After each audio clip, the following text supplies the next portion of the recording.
15 বছর পর আমার প্রাক্তনের সামনাসামনি হব আমি। আমি খুব একটা চাইনি আমাদের দেখা হোক।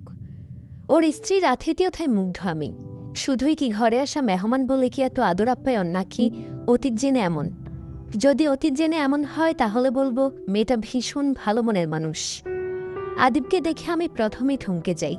এতগুলো বছর পর নিজের কাছেই যেন আমি হেরে যাচ্ছি। যদিও দোষটা সম্পূর্ণ আমার, না হলে আজ ওর স্ত্রীর জায়গায় আমি থাকতাম। আদিব মিষ্টি হেসে হাসি মুখে আমার কুশল জিজ্ঞেস করল। আমি উত্তর দিয়ে ওর খবর নিলাম। খুব একটা জরুরি কাজে বাধ্য হয়ে এখানে আসা। কাজের কথা শুরু করতেই কেমন জানি সংকোচ হচ্ছে আমার। যদি সে আমার পরিস্থিতি শুনে উপহাস করতেও তো পারে। তারপরে উপায় নেই। পাশের রুমে ওর স্ত্রী সুমন একটা গান ছেড়ে দিল।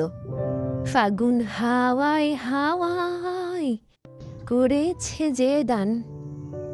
গানটা আমার আর আদিবের খুব পছন্দের ছিল। সুমনা কি ইচ্ছে করে এমন করল, নাকি কাকতালীয় বুঝলাম না। আদিব গানটা শুনে এক দৃষ্টিতে তাকিয়েছিল।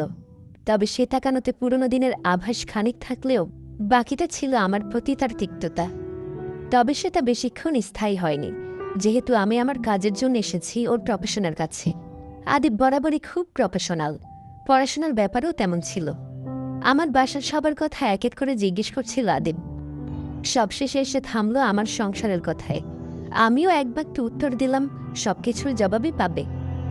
ওর সাথে আমার সম্পর্ক হয় অনার্স ফার্স্ট ইয়ার থেকে। দীর্ঘ 5 বছরের সম্পর্ক ছিল আমাদের। যদি বলি, আদিবই বেশি দুর্বল ছিল আমার প্রতি। নিম্ন মধ্যবিত্ত ঘরের ছেলে সে। আমাদের অবস্থা বেশ ভালো বলা যায়। যখন হুট করে আমি অন্য একজনের হাত ধরে নতুন জীবনে প্রবেশ করি আদিবকে ছেড়ে দিয়ে, তখন বুঝতে পারিনি নিয়তি আমার জন্য কি রেখেছে। তবে সেটা বুঝতেও বেশি সময় লাগেনি আমার। শেষবারের মতো আদিবের চোখের ভাষা আমার পর যন্ত্রণার কারণ হয়েছিল হয়তো। আমার বাবার বাড়ির কথা বলতে বলতে সুমনা, মানে আদিবের স্ত্রী, চিংড়ি দিয়ে চাউমিন রান্না করে আনলো। হাসি মুখে বলল, আদিব নাকি এসব খাবার খুব পছন্দ করে। যদিও সে আমার পছন্দ জানে না, তাই সে আদিবের পছন্দের নাস্তা বানিয়েছে। আদিব তখনই রেগে গিয়ে বলল, কি বানাবে সেটা আমাকে জিজ্ঞেস করলেই পারতে একবার। না বলে এসব বানানোর কি দরকার? রাইমার চিংড়িতে অ্যালার্জি, ওসব খাবে না। রাগে মুখ লাল হয়ে আছে। ওর এখনো মনে আছে আমি কি খাই না খাই। ওর মনে আমার জন্য জায়গা আছে এখনো, আগের মতো। অনুভূতিগুলো কি আগের মতোই নাড়া দেয় ওকে? এসব ভাবতে ভাবতেই যেন মনে একটা শীতল হাওয়া বয়ে গেল।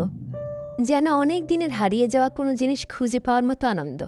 জানি না এটা ঠিক কিনা, তবে নিজের জায়গাটুকুর অবস্থান আমাকে খুব শান্তি দিচ্ছিল। আমি পরিবেশটা সামলে নিতে বললাম, আমি এখন খাই, অ্যালার্জি নেই। কিন্তু এই কথায় ওরা দুজনের কেউই কান দিল না। সুমনা নাস্তা নিয়ে রান্নাঘরে চলে গেল নীরবে। আদিবকে ছেড়ে বিলাসী জীবনের স্বাদ নিতে বাবার পছন্দ করা ছেলেকে বিয়ে করে প্রথম প্রথম সংসার জীবন খুবই ভালো কাটে আমার। কিন্তু পরে আস্তে আস্তে আমার স্বামীর দৈনন্দিন জীবন আমার কাছে খুব খারাপ লাগা শুরু করে। হ্যাঁ, হাতের কাছে জীবন উপভোগ করার মতো সবই ছিল আমার, তবুও সুখ নামক শব্দের ঘাটতি হতে লাগলো প্রবল। বিয়ের পর প্রথমবার যখন দেশে আসি, সে আশাটাও আনন্দের ছিল না। আমার ভাইয়া ব্রেইন স্ট্রোক করে হঠাৎই মারা যান। ভাইয়াকে শেষ দেখা দেখতে ছুটে আসি দেশে। আমার স্বামীও আসে সাথে সাথে। এখান থেকে যে আমার জীবনে চরম পতনের রূপ দেখা দিবে ভাবনার বাইরে ছিল আমার।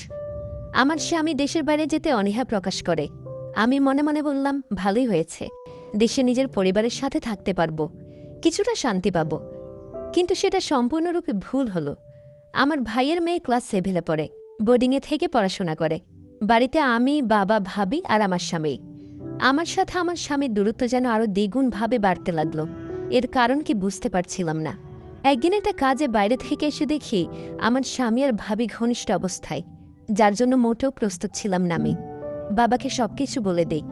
বাবা বললেন, আমি যা ভালো মনে করব সেটাই যেন করি। আর ভাবিকে বাবার বাড়িতে পাঠানোর ব্যবস্থা করা হবে।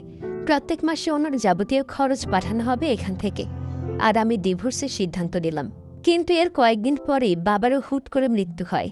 এই মৃত্যু স্বাভাবিক মৃত্যু নয়, এটা কোনোভাবেই মন মানছিল না আমার। কিন্তু এসবের প্রমাণ কই? কি বা বলবো কাকে? কে বিশ্বাস করবে আমার কথা? এসব বলতে বলতে গলা শুকিয়ে আসলো আমার।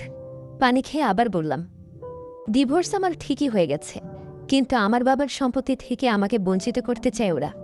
ভাবিও আর বাপের বাড়ি যায়নি। আমার চোখ ঝাপসা হয়ে আসলো। একটু একটু করে যেন বেঁচে থাকার অর্থটা হারিয়ে ফেলেছি। আদিব চুপ করে আছে। আমি সব বলা শেষে ওর ঘরটা চোখ বুলিয়ে দেখছিলাম। এটা তো আজ আমার ঘর হতে পারত, স্বর্গস্বরূপ একটা ঘর, যেখানে আর কিছু না থাক, শান্তি আর সুখ নামক শব্দের অভাব থাকত না। আমার ভেতরটা কেমন জানি করে উঠল। আমি ঠিক না ভুল ভাবছি তার বোধও আমার মাঝে নেই, যেন অজানা একটা অতৃপ্তি গ্রাস করেছে আমাকে। ঠিক তখনই রান্নাঘর থেকে সুমনার চিৎকার শোনা গেল। আদিব দৌড়ে গেল, আমিও তার পিছু পিছু গেলাম। পুরো ঘর ভর্তি ধোঁয়া আর আগুন। একপাশে সুমনা পড়ে আছে, গ্যাস সিলিন্ডার লিক হয়েছে। কাজের ছেলে বাইরে থেকে দৌড়ে এসে মোটর থেকে পানির লাইন এনে পানি দিয়ে আগুন নেভানোর চেষ্টা করছে, আর আদিব হাউমাউ করে কান্না করছে।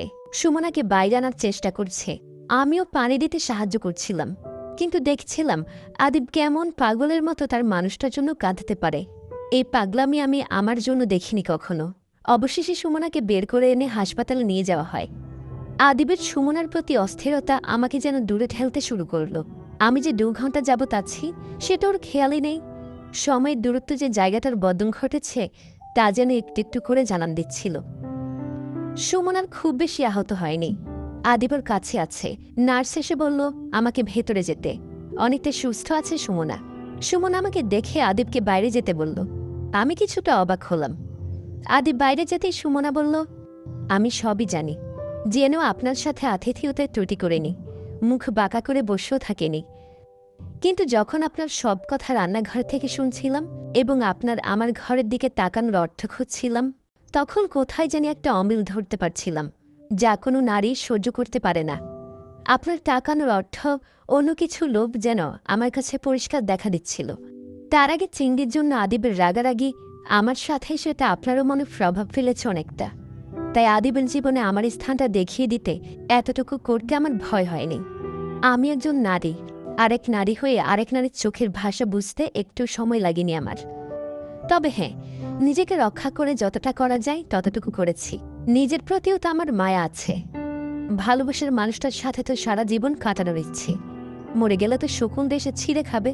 আর বোঝাতে চেয়েছিলাম বৈধ আর অবৈধতার পার্থক্য কতটুকু। পবিত্র সম্পর্কের টান তা আপনার আন্দাজের বাইরে ছিল হয়তো।